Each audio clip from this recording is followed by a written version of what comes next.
Kalian udah lihat videonya mbak-mbak ini belum? Ya untuk logistik jujur cukup. Tapi untuk transportasi ke sana itu loh, karena akses terputus, kita butuh via darat. Dan kalian tahu untuk sewa helikopter dan pesawat itu berapa? Saya jujur ya, agak prihatin dengan kondisi yang dialami mbak-mbak ini. Niatnya baik, mau bantu korban bencana ke Takengon. Tapi justru terhambat soal transportasi. Pertanyaannya, apa yang sebenarnya bisa kita lakukan biar hal kayak gini nggak kejadian lagi?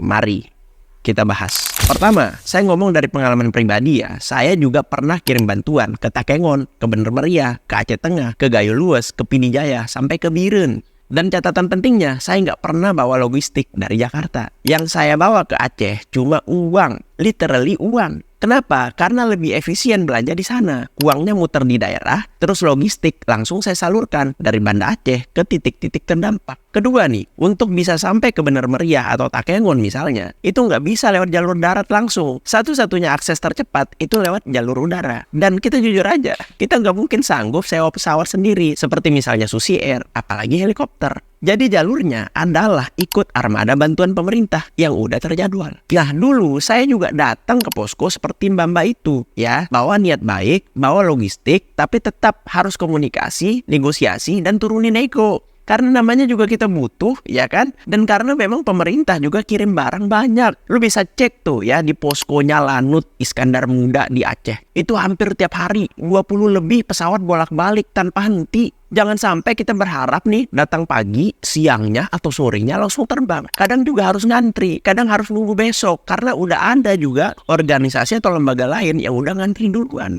Jadi saran saya ya nggak usah ngegas. Kita semua punya tujuan yang baik, kita semua punya tujuan yang sama untuk masyarakat Aceh, Sumut, ataupun Sumbar. Terus ketiga nih, kita pastikan dulu siapa yang mau kita bantu, ke kecamatan mana, ke desa apa, kontak siapa di sana. Jangan sampai sudah capek-capek ketemu donatur, packing logistik, malah nyampe sana bingung dikasih ke siapa. Kenapa itu penting? Biar yang memang sudah dapet, jangan sampai numpuk di situ. Sementara yang ini nggak dapet. Ya, kita ingin bantuan ini tepat sasaran kan? Intinya, niat baik itu harus dibekali juga dengan strategi dan koordinasi. Karena menolong itu bukan hanya tentang semangat, tapi juga tahu caranya gimana. Semoga ini jadi pelajaran buat kita semua ketika ingin turun langsung membantu saudara-saudara kita yang sedang tertimpa musibah. Gitu sih kira-kira. Gimana menurut kalian? Jangan lupa follow.